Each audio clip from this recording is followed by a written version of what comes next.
पाकिस्तान के लोग आज भी 1971 के युद्ध को भूल नहीं पाए। वहाँ के लोग आज भी 1999 के कारगिल युद्ध को भूल नहीं पाए। इससे पहले भारत ने उन्हें जहाँ जहाँ भी हराया तो उस हार को कभी भूल नहीं पाए हैं, क्योंकि उनके दिमाग में इतना जहर भरा गया है भारत के प्रति। वहाँ की सरकार और वहाँ की सेना ये चाहती है कि वहाँ का बच्चा बच्चा सिर्फ भारत के साथ नफरत को अपने दिमाग में लेकर बड़ा हो। इसे न्यूट्रलाइज करना बहुत ज़रूरी है। इन बच्चों के सामने, इन युवाओं के सामने दूसरा पक्ष रखना बहुत आवश्यक है। चौथा पॉइंट ये है कि संयुक्त राष्ट्र के मुताबिक पाकिस्तान की 64% आबादी 30 साल से नीचे थी। तो आप सोचिए, पाकिस्तान एक युवा देश है भारत की तरह ही, और पाकिस्तान में इस समय जो 15 करोड़ युवा हैं, अगर ये चाहें तो ये पूरे पाकिस्तान की सोच को बदल सकते हैं, वहाँ की सरकार के खिलाफ एक नई क्रांति ला सकते हैं और वहाँ की सरकार पर ये दबाव डाल सकते हैं कि सरकार और वहाँ की जनता की जान को, उनके भविष्य को खतरे में न डाले।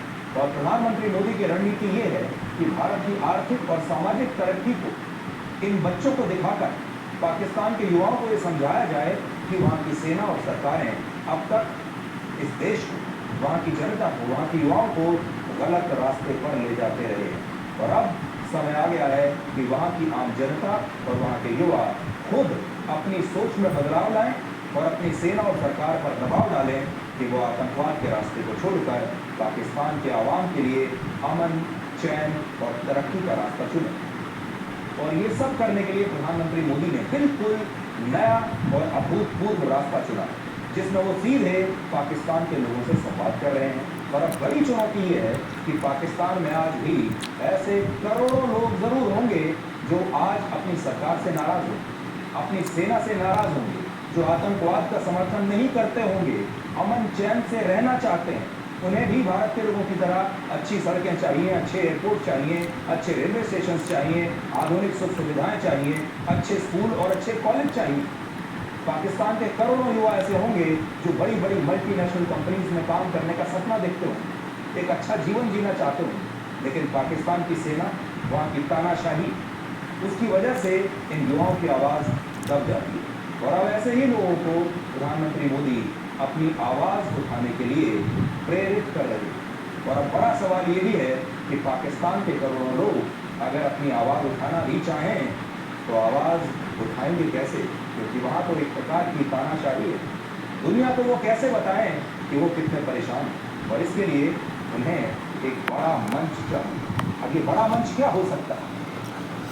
हम लोग सीमा के इस पार बैठकर उन्हें प्रेरणा दे सकते हैं, उन्हें सही बात बता सकते हैं, सही रास्ता दिखा सकते हैं, लेकिन उस रास्ते पर तो उन्हीं को चलना होगा और ये एकदम नया रास्ता है। और इस समय इस बदलाव के लिए सबसे बड़ा मंच हो सकता है सोशल मीडिया का मंच, जिसे वहाँ की सेना और सरकार भी एक हद के बाहर रोक नहीं पाएंगे। इसलिए आज हम पाकिस्तान के तमाम युवाओं से, जितने भी लोग पाकिस्तान में आज हमें देख रहे हैं या सोशल मीडिया के जरिए जितने भी लोगों तक हमारा ये वीडियो पहुंचेगा, आज उन पाकिस्तान के युवाओं से हम ये अपील करना चाहते हैं कि वो सोशल मीडिया पर अपनी आवाज़ उठाकर इस क्षेत्र में शांति स्थापित कर सकते हैं और अपने लिए एक बेहतर भविष्य चुन सकते हैं। आज हम पाकिस्तान के कंटेंट क्रिएटर्स को भी कहेंगे कि वो इस विषय पर अपने वीडियोस बनाएं। पाकिस्तान के युवाओं को इस विषय पर अपने रील्स बनाने चाहिए, सोशल मीडिया पर पोस्ट लिखनी चाहिए। ऐसे बदलाव के लिए संगीत का सहारा लिया जा सकता है, शायरी का सहारा लिया जा सकता है, फिल्मों और रंगमंच का इस्तेमाल किया जा सकता है, लेकिन हम कह नहीं सकते कि वहाँ पर पाकिस्तान के युवाओं को इस सब का इस्तेमाल करने दिया जाएगा या नहीं।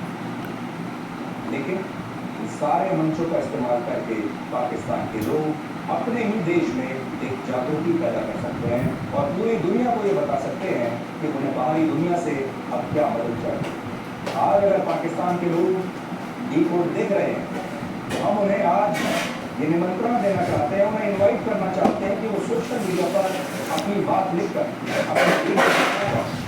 हम तक पहुँचा सकते हैं, डिकोड तक पहुँचा सकते हैं, सोशल मीडिया के जरिए मुझ तक पहुँचा सकते हैं और हम उनके संदेशों को, उनके वीडियोस को, उनकी रील्स को, अगर वो शांति के संदेश हैं तो हम पूरी दुनिया तक उन्हें पहुँचाएं। आज भारत के युवाओं से भी हम ये कहना चाहेंगे कि पाकिस्तान के युवाओं से उन्हें भी एक सीधा संपर्क करना चाहिए। आपने क्रॉस बॉर्डर टेररिज्म के बारे में तो बहुत सुना होगा, लेकिन आज हम क्रॉस बॉर्डर कम्युनिकेशन की बात कर रहे हैं। आज से एक क्रॉस बॉर्डर स्टेशन शुरू करते हैं जो कि क्रॉस बॉर्डर टेररिज्म को समाप्त करेगा। पाकिस्तान के युवाओं को भारत में मिलने वाली सुख सुविधाओं के बारे में हमारे देश के लोगों को बताना चाहिए, हमारे युवाओं को बताना चाहिए। उन्हें आतंकवाद के खिलाफ कदम उठाने के लिए हमारे अपने देश के युवाओं को भी उन्हें प्रेरित करना चाहिए। और इस प्रकार से एक क्रॉस बॉर्डर कम्युनिकेशन दोनों देशों के युवाओं के बीच में स्थापित होगा।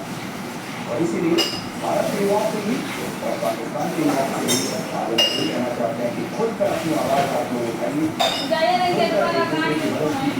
भारत के युवाओं को पाकिस्तान के युवाओं की मदद करनी चाहिए और पाकिस्तान के युवाओं को अब और ज़्यादा डरने की आवश्यकता है।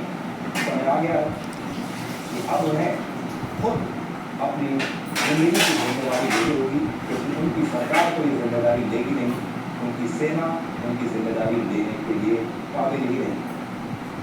आतंकवाद का पालन पोषण करने में ये सब करते करते अगर पाकिस्तान पर भविष्य में अंतर्राष्ट्रीय प्रतिबंध लग जाते हैं तो सीधे तौर पर ये पाकिस्तानी जनता का नुकसान होगा, उनकी जिंदगी पर असर पड़ेगा।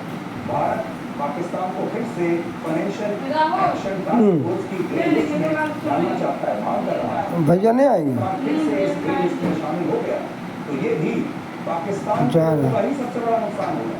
ग्रे लिस्ट में शामिल होने से पाकिस्तान को अंतर्राष्ट्रीय लोन मिलने बंद हो जाएंगे, पाकिस्तान की अर्थव्यवस्था पूरी तरह से गर्त में पहुंच जाएगी और ये भी पाकिस्तान की आवाम का ही नुकसान है।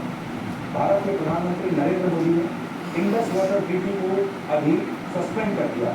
इससे भी पाकिस्तान के लाखों किसानों और रोजगार के लिए इस पर निर्भर युवाओं और मजदूरों का बहुत नुकसान होगा। पाकिस्तान को पानी नहीं मिलेगा। अब देखिए जितनी भी चीज़ें हो रही, वहाँ के जो पाकिस्तानी सेना के जो बड़े बड़े अफसर हैं वो तो शानदार जीवन जीते हैं, बड़े बड़े बंगलों में रहते हैं, उनके परिवार के लोग विदेशों में आलीशान जिंदगी जी रहे हैं। वहाँ के जो नेता हैं, वहाँ के जो मंत्री हैं, वहाँ के सांसद हैं, वो सब ऐशो आराम से अपनी ज़िंदगी बिता रहे हैं, वो सब भ्रष्टाचार करते हैं, पैसा कमाते हैं। लेकिन वहाँ की आम जनता पिस रही है, वहाँ के युवा